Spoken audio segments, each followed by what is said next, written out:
Durante muchos años, cargué con el peso de una decisión que tomé por mí misma. Una decisión que, en opinión de mi familia, representaba una afrenta imperdonable, una vergüenza pública, un acto de desobediencia que, según ellos, me descalificaba como hija, como heredera, como parte legítima de un linaje que tanto apreciaban. A los 24 años, decidí que ya no quería participar en el negocio familiar, una red de tiendas tradicionales que vendían telas finas y artículos importados, administrada con mano de hierro por mi padre, Milton, y supervisada con ojos calculadores por mi madre, Elena.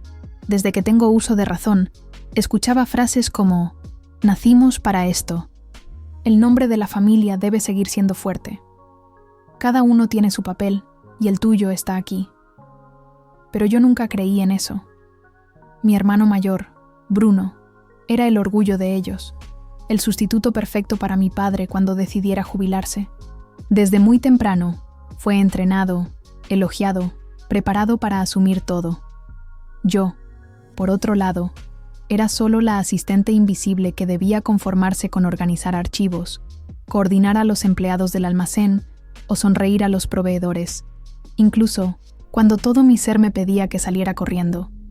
Mi verdadera pasión era el diseño de juguetes, y eso, para ellos, no era una profesión, era una infantilidad, era una huida de la realidad.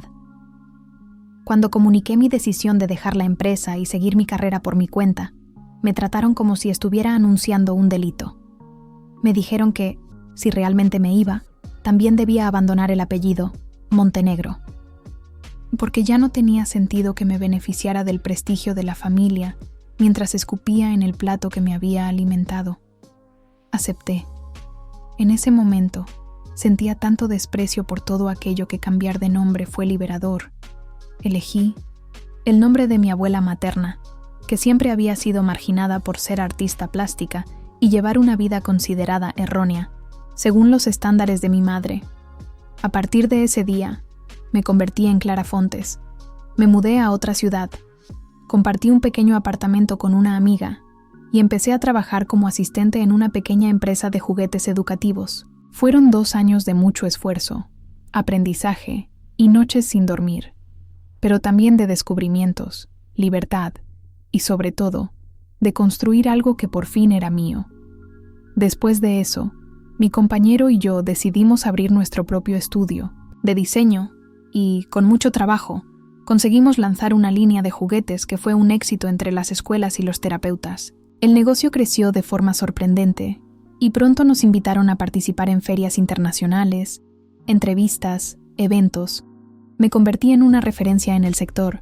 Mi nombre apareció en revistas y fue entonces cuando el teléfono que había estado en silencio durante 12 años volvió a sonar. Eran mis padres. Primero, por correo electrónico, diciendo que habían visto mi artículo en una publicación nacional y que estaban orgullosos de lo que había llegado a ser. Después, me pidieron que reconsiderara la idea de volver a adoptar el apellido Montenegro, ya que estaban dispuestos a aceptarme de nuevo como hija legítima. Alegaron que, con un apellido diferente, la gente dudaba de mi parentesco con ellos y que sería bueno para todos que se nos viera como una familia unida de nuevo. Aquello me causó repugnancia. No había olvidado las duras palabras, las miradas, frías, el desprecio que sentí cuando me fui. No había olvidado cómo fingían que no existía en las bodas de mis primos, en las navidades en las que estuve ausente y en las que ni siquiera me enviaron un mensaje. Ahora, después de tanto tiempo, querían que volviera solo porque podía mejorar su imagen. Respondí fríamente, diciendo que no los necesitaba, que nunca los había necesitado, y que si el motivo del contacto era solo por conveniencia, que se olvidaran de mí. Esto los enfureció. Comenzaron a intentar encontrarme por otros medios, pidiendo mi teléfono a familiares y antiguos compañeros. Acabé siendo sorprendida por su presencia en la puerta de mi casa, donde montaron un escándalo diciendo que solo querían hablar. Amenazaron con no irse hasta que los recibiera. Me vi obligada a llamar a la policía. Los llevaron sin mayores problemas, pero claro, corrieron a contar su versión a toda la familia. Pronto empecé a recibir mensajes de primos, tías e incluso compañeros de la infancia diciendo que había sido cruel, desagradecida, que les debía la vida a mis padres. Nadie quiso saber lo que realmente había pasado. Nadie se acordó de que, cuando me expulsaron, nadie me ofreció ayuda, un hogar, cariño. Me dejaron desaparecer y solo han vuelto ahora, por interés. Mi padre siempre fue un hombre estricto, pero lo que pocos sabían es que también había sido un soñador frustrado. Cuando era joven, quería ser músico y tocaba la guitarra y el piano con una pasión silenciosa, escondido de su familia. Sus padres le prohibieron seguir ese camino, diciéndole que tenía que ser un hombre de verdad y construir algo sólido. Y él obedeció. Fundó la empresa. Se casó con mi madre porque era la hija de su socio. Y a partir de ahí, vivió como si cada paso ya estuviera trazado. Por eso, tal vez, nunca soportó mi rechazo. Yo representaba todo lo que él había reprimido dentro de sí. Mi madre tampoco tuvo nunca voz activa. Desde que se casó, vivió para complacer a los demás. Siempre decía que las decisiones difíciles las tomaba mi padre y que ella solo las apoyaba. En el fondo, creo que ella también sabía que mi hermano era el favorito y lo utilizaba para controlarme, para empujarme a un lugar sumiso dentro de la familia. Lo que más me dolía era saber que todo podría haber sido diferente si hubieran respetado quién era yo. Mi hermano, por otro lado, siempre siguió el guión a la perfección.